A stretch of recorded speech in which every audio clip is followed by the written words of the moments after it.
Right. So in Qigong, sometimes it's how you do the movements, not so much what they are. And in cloud hands, that's very true.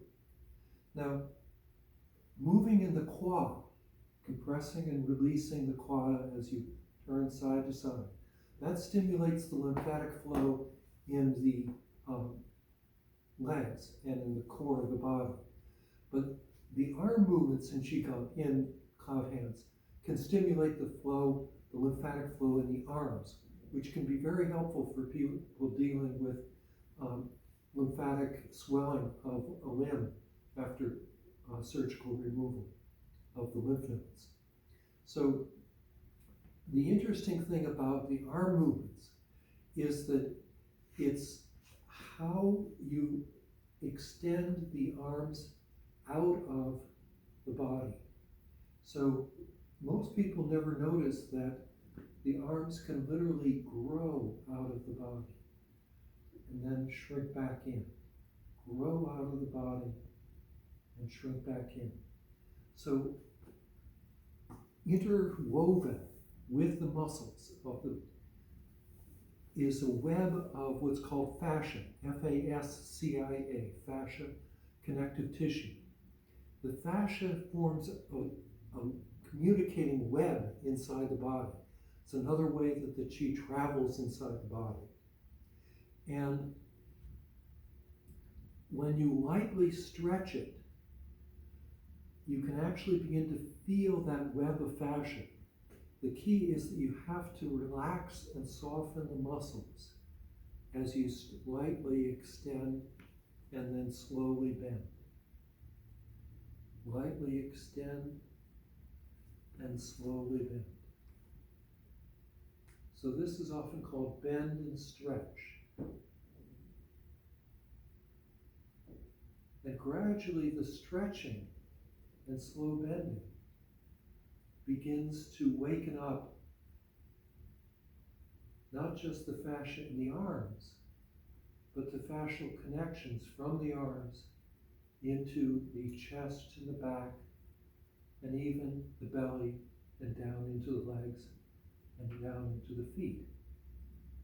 So that as you begin to get some familiarity with this, you discover this hidden web, interconnected web, kind of like inner Wi-Fi that's inside your body. Okay? Now, when you because there's a lymphatic channel that drains across the top of the elbow, so that when you bend the elbow, you want to have a sense, just as you do with the back of the knee, you're bending around a ball, that you're bending around a small ball that keeps you from doing what I often call a V bend. So this is a V bend, where my arm freely bends. This is a U bend, where the arm bends around resistance. And when you do a U bend, your hand will naturally begin to bend. And that's a sign that you've found the ball. And then gradually you reduce the sense of pressure and see if you can find the linkage across the joint, allowing the hand to bend, allowing the fingers to curl.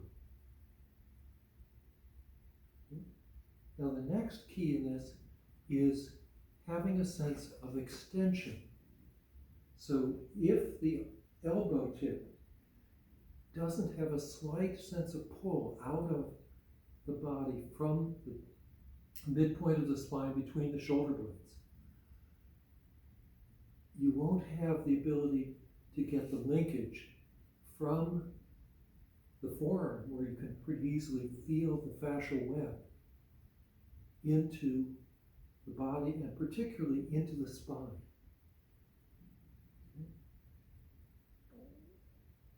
Now, what this does is that once you begin to be able to do this bending and stretching around a ball, you begin to move fluid up and down the body. and in and out through the arms and through this area in here. Because you're stimulating the lymphatic channel here, so it's going to stimulate the lymphatic channels in here.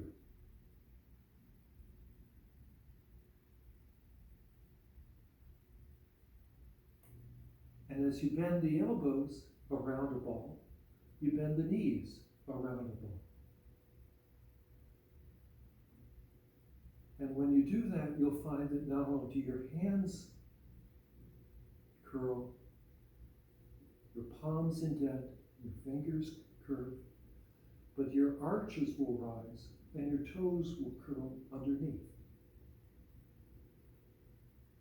So that sensation of movement in the hands and the feet give you feedback that you found your fascial web. And as you begin to activate the lymphatic flow through this core movement,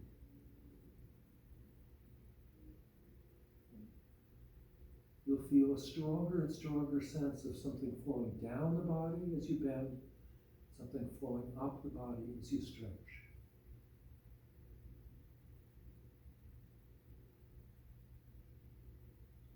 Has a rhythm to it, about a stretch of two, count of two, and a bend of count of two. Okay? So that pattern, an activation of the lymph in the arms through this bend and stretch practice, allows you to do cloud hands in a slightly different pattern.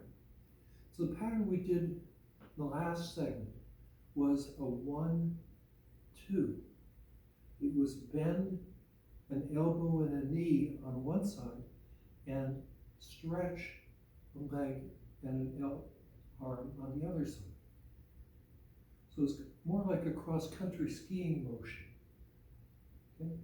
Now, motion we use in this case is a 4-beat one, where we're going to bring the hands to very clearly face each other at the level of the battery, and then go to the familiar pattern of one hand pressing down, one hand being lifted up. So it's bend to the belly, stretch not only up, but down. We're not used to stretching down. You want to keep the hand just enough ahead of the hip that you can, and out, so that you can stretch down and out from the body, and stretch with the elbow tip, not so much with the hand, but feel the sense of the elbows continuously being stretched out of the spine.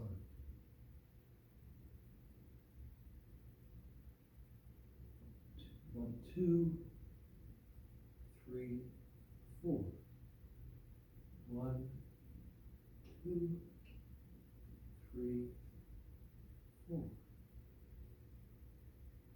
2, 3, 4.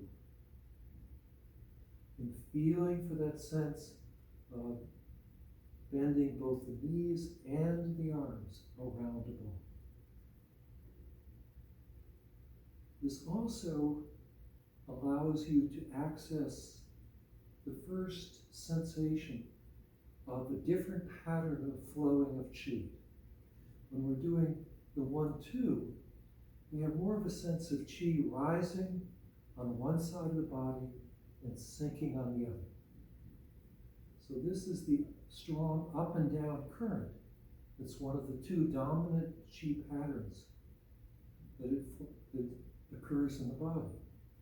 This one is what's called periphery to center to periphery.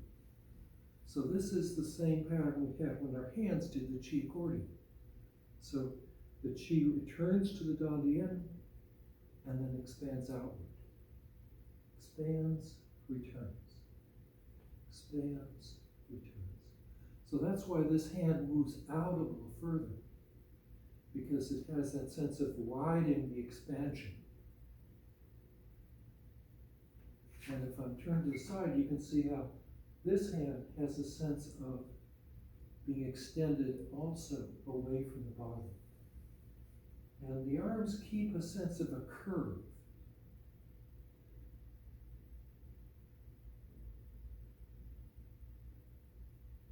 It's almost like the inner arms have a curve support that keeps them from, even though when they're stretching, they never extend. So when you stretch in Qi work, you never fully extend the arm. You never lock the joint. It's always about 70% bent. So again, it's how you do the exercise, not what you do as much.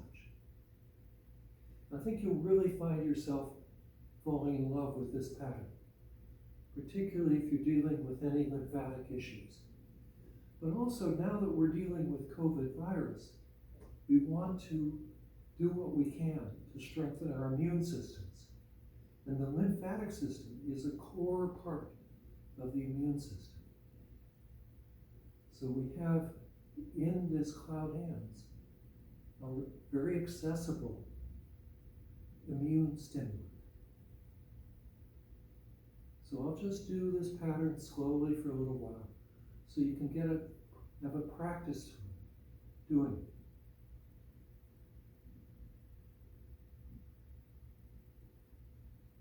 As you develop skill and familiarity with this practice, you should find that it almost feels effortless.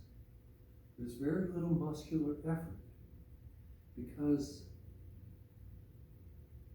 as you begin to connect with the whole body web, you can allow the muscles of the body to relax more and more.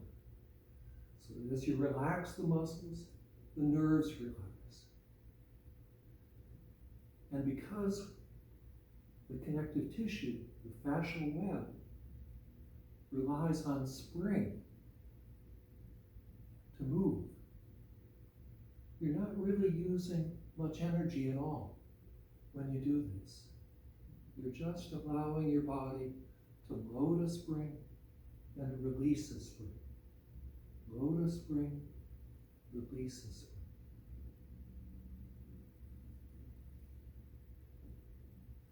One of the keys is that you don't want to overbend and overload the thighs. If you do that, again, you're activating your muscles. You want to go down just far enough that you spring back without any effort. So you're loading a spring and releasing a spring. So enjoy cloud hands, stimulate your lymph, find your fascial web, find your inner walls and your joints, and have a body you never knew you had. Have a good day.